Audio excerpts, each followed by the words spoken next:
Hello good people, good to see you once again. Leo tunazungumzia 5 businesses zenye unaweza fungua ukiwa na only 6k if it's the only amount of money yenye uko nayo mbele na nyuma. Wanaishi kusema usidharau pesa yote, it can start a business and you can grow yourself as you move to the next level. Alright? But as usual, hapo hivyo chini on your right hapo juu kuna ka button kameandikwa subscribe in black. Alright? Kaguze tu 1 minute or rather 1 second, just start it. And then hapo hivyo chini kuna ka button kamechora hivi kama kamkono. That one is like, hit it. And guess what you've just done? I know you're asking yourself, okay, fine, what's the importance of that? As always, once I upload a new video, utakuwa unajulisha na YouTube like, ding, ding, ding, good Joseph has uploaded a new video. So who do I miss any of my videos? And that's the importance. All right, so let's get to today's business.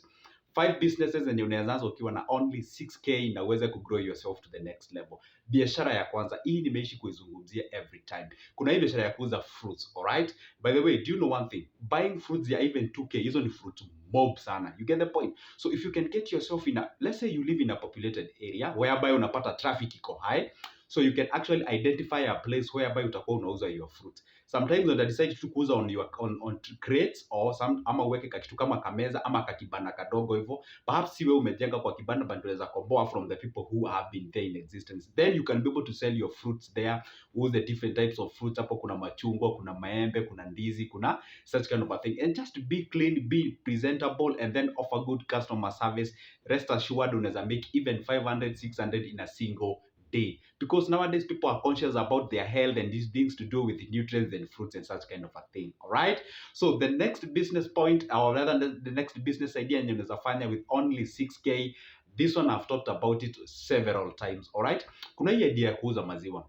People usually think like for you to sell a maziwa lazima ukuwe na place yenye iko poa, umepaint, umeweka tiles, umefanya nini, uko na fridge, uko na freezer na vitu kama hizo. Sometimes you can start somewhere, all right? Because let me tell you one secret. Mtu huwa anaanza, you start with what you have before you get what you want, all right? So you can get yourself kameza tu kazuri ka clean somewhere, unatoa jioni ama asubuhi mapema before watu waamke ama watu wakirudi manyumbani, all right? Jioni. So what you do is like tafuta a very nice and clean mtungi, of course, and utakuwa unauzia watu maziwa. Of course it has to be a white one, and then you can get yourself an overcoat, a white one, just to present to people that you're clean and you know what you're doing. You know, nowadays people are also still cautious on what they consume na vitu kama hizo. You get the point? And then of course upate vitu za measuring cylinders na vitu kama hizo ziko in place, and then unauzia maziwa from different sizes and different amount, all right?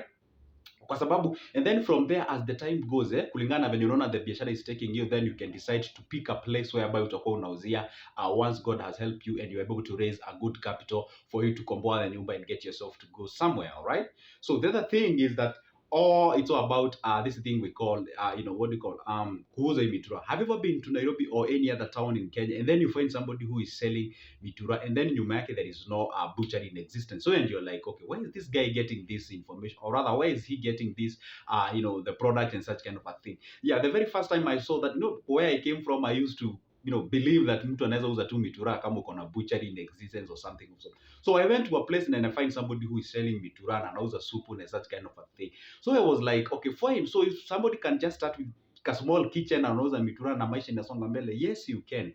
And maybe what you can do, because maybe inaweza kuwa expensive to buy the grill yenye huwa wanaekelea mitura na kitu kama hiyo, what you can do, unaweza enda place yenye huwa zinauzwa and then you can lease or you can rent or you can get from somebody who is not using, alright? And then una lease ama unakomboa, utakuwa unamlipa something at the end of the jioni. Unaona kama venye watu huwa wanakomboa hizi trolley za kuuza mayai na sausages na vitu kama hizo, pia wewe unaweza komboa hiyo grill, unamlipa jioni and then you make your cash. Kununua set moja ya hizo nini vitu za cost like 4,200, and then from there it can make a profit or even or not even 4,000, it is 2,600 or 2,800, and then from there you can get your cash and get your profit and you move to the next level. And then after that, as you grow, you can decide to open up a butchery somewhere and then you can kickstart it. That's how you start it.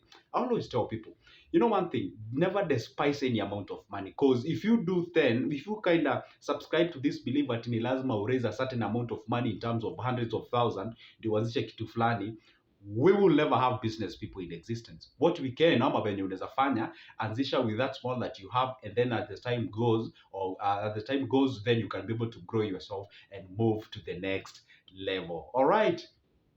Now we're moving to the next business. That's the fourth one, and the fourth one is none but the what we call the selling of chapatis. Unaweza pika kitu inaitwa githeri hapo. There is beans. There is what we call unaweza pikia hapo for chapati, and you can get yourself. This is a food industry, and the food industry hardly can it discourage you if only you can adhere to these three things. Number one, you adhere to your hygiene. Number two, you adhere to good customer service, and of course, you adhere to what I call the good quality products that you're selling to people. All right, if you say your chapati is worth 20 shillings, honestly, let it be worth 20 shillings, and like somebody is buying it and then and I feel like nimeyang'ang'anywa vitu kama hizo. Get the point? So in this food industry, you can identify a place in your locality where you come from, where there is a good traffic, and then you say, hey, you know what, this is where I'm gonna start. You buy yourself a frying pan, and then you can buy a single flour packet of 2 kgs, and then from there you can get yourself some several sufurias here and there, kuchemsha githeri and beans and such,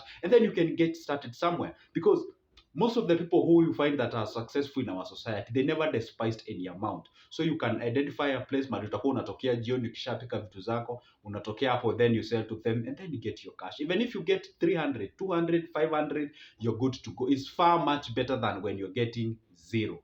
That's what I always tell people. Start from where you can as you go where you want. All right. And the last one, but not the least, it's all about selling coffee. There are these guys who usually see them at very early in the morning, or you see them late at the evening, hawking coffee with 2 buckets. Kuna yenye ambayo ameshika coffee and the other one akona snacks na vitu kama hizo.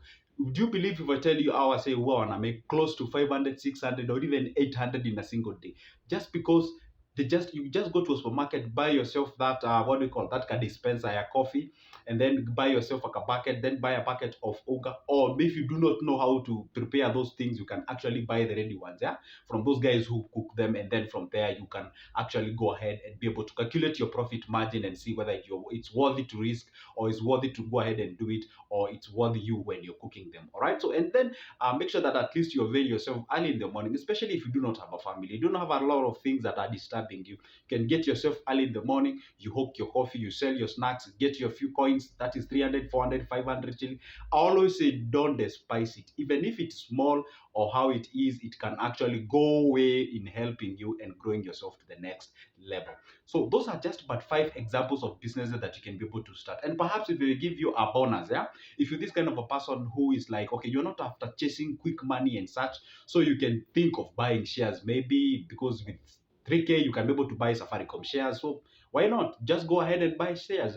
You can go ahead and subscribe to what we call you can save in your circle and get something. You can go ahead and get yourself into money market fund, all right, whereby the money compounds itself in a quite a good period of time, and you can be somewhere. Those are just a few examples that nimesema. And by the way, I've picked those business ideas from my booklet that has 30 different business ideas. If you would like to have a copy of it, hey, why not holler me, contact me. I'll leave my number in the description of this video. And I have several books. I have that one for 30 business ideas. I have another one about, a booklet of business plans. I have booklets on shares, circles, money market fund, treasury bills, and such kind of a thing. So if you would like to get any of those copies that I've just said, then why not contact me? Just like I've said, I'll leave my number in the description box. Contact me and then we can talk a business. The other part that I'll never love to leave behind is about, after getting that small amount of money, let's say 300, 400 or 500, it's always good to manage that cash and be able to see now, this is the money that I'll go ahead in, achieving what I call the normal day activities like chakula and such kind of a thing. And now I'll be saving this amount of money. For instance, let's say you're earning 500 in a day or even 400 in a day. And then you can decide like, half of all the amount that you're earning, that is 200, you can direct it towards matumizi ya kila siku.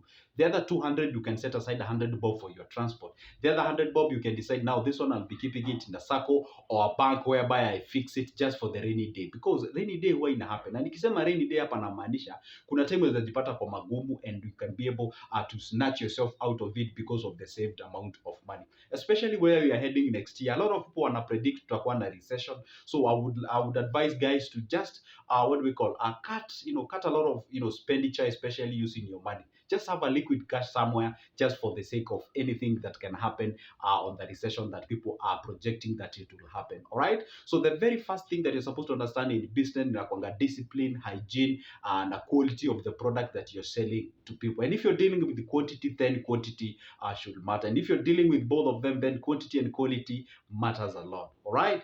So perhaps this is the first day you're seeing this face. You do not know who I am. I am good, Joseph. And why am I good? Because I give you good advices. I give you good ideas that you can be able to start. And if that is a cup of coffee that you love, then consider this place a home. And if you've been with me up to this point, I want to say thank you very much. And don't forget to subscribe up before kunako button black. Just click it just below there. There is another one looks like this. Just hit it as well. And so that you can be notified when I upload a new video. You can go ahead and turn the notification bell as well. And by the way, well, that's what I talk about money, investment, and anything related to your cash. I'm literally this guy who shows up after I get your salary and I tell you, well, you know what? You don't need everything. Set aside a little bit for the sake of the rainy day. All right. So what I can say for now is about thank you and see you in the next one, and goodbye.